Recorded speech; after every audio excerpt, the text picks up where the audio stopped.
It's finally happened! The Good Brothers showed up in AEW. And technically, the Bullet Club just reunited. Kinda. But let's start from the beginning. New Year's Smash Night 1 started with an 8-man tag between SCU and the Young Bucks versus TH2 and the Acclaim.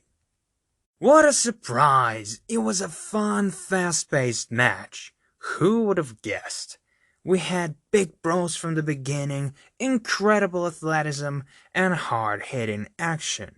All the teams had their moments, and all the teams showed their potential. The match ended after Nick tried to go for the Meltzer driver, but instead faked it and jumped to the outside, leaving Daniels and Matt Jackson to do best Meltzer ever for the victory. After the match, SCU reminded everyone that if they're gonna lose any tag match, they will split up for good. So that's why they aiming to get their shot for the belts. It was a good match to start the show and an intriguing storyline going forward. So, I'm all in for this. After this, we had somewhat typical but still very exciting promo from Jon Moxley, where he said he wants to beat the living shit out of Kenny right now with a crowbar, but he won't, because he respects Phoenix, who earned his right to challenge Omega. So, he'll be just like a boogeyman, look from the shadows and wait for his moment to strike. Then we had an interview with Chuck Taylor where he announced that Trent will unfortunately miss 4 to 6 months due to his injury. But he was quickly interrupted by Miro and Kip Sabian, and after a little exchange of words, we have an official confirmation that next week we're gonna have a match between Chuck and Miro. If Chuck loses, he will become Miro's young boy, and it's obvious that Chuck will lose, but I'm still very excited to see what comedy stuff they're gonna do because Chuck is absolutely hilarious.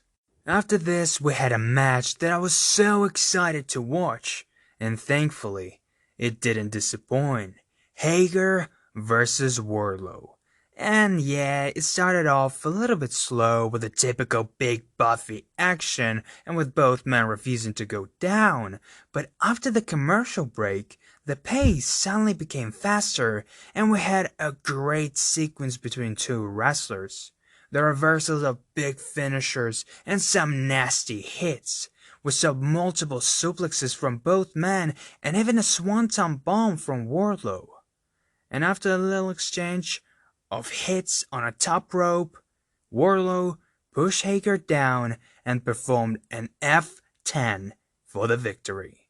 After the match, everyone threw a fist bump as a sign of respect.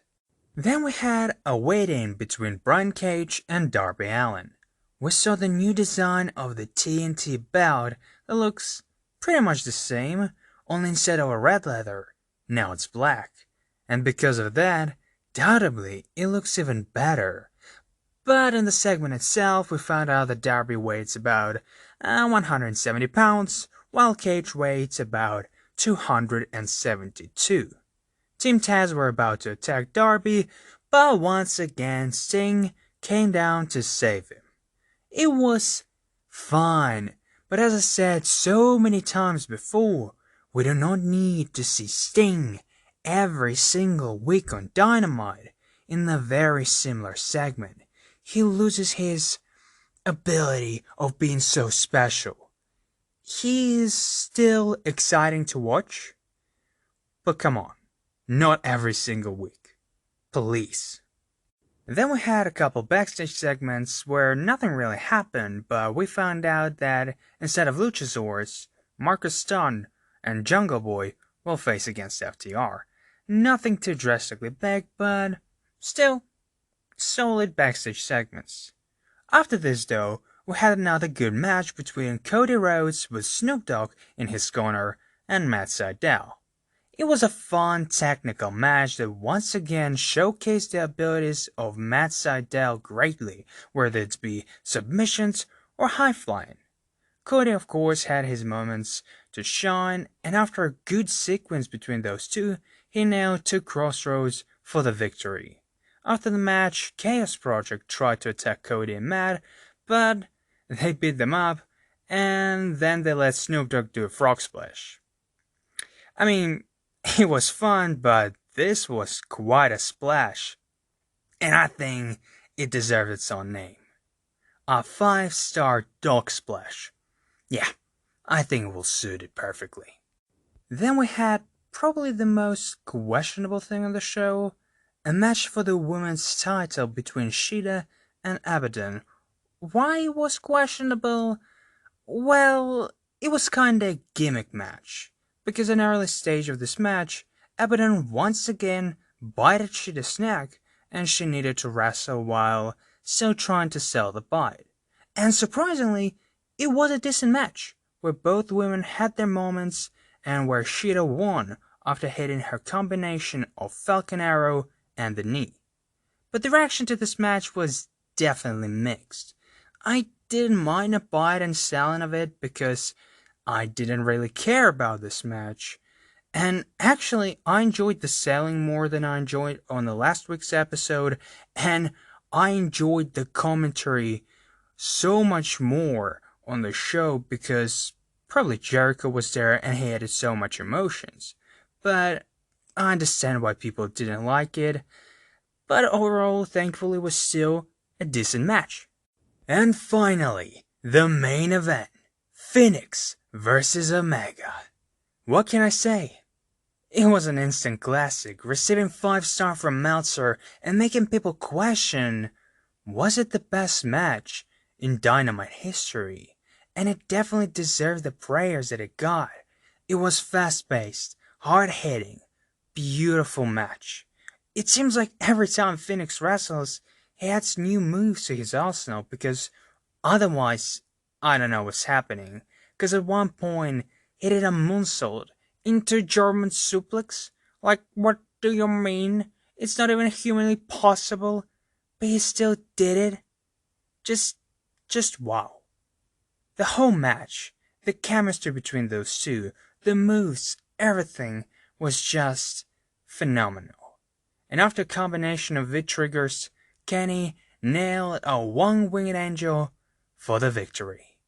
But it was not the end of the show quite yet, because what happened next quite literally set the internet on fire. Because after the match, Don Callis said that there is nobody who will save Phoenix from another one-winged angel, but before Kenny can nail him with it, Moxley came down to save him with a barbed wire bat, and he started his own beating. But who came down to help Kenny? Of course, none other than the Good Brothers. They beat Moxley down with a bat and with a magic killer, but wrestlers in the crowd couldn't take it anymore and they ran down for the save.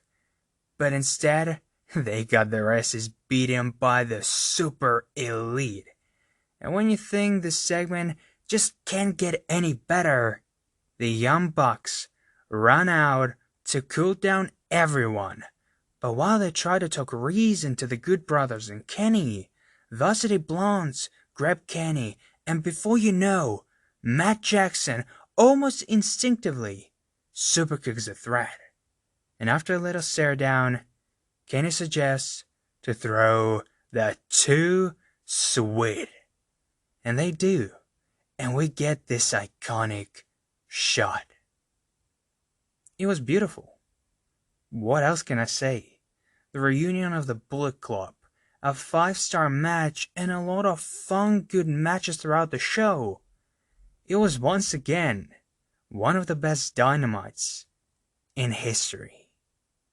Thank you guys for listening, and hear you soon.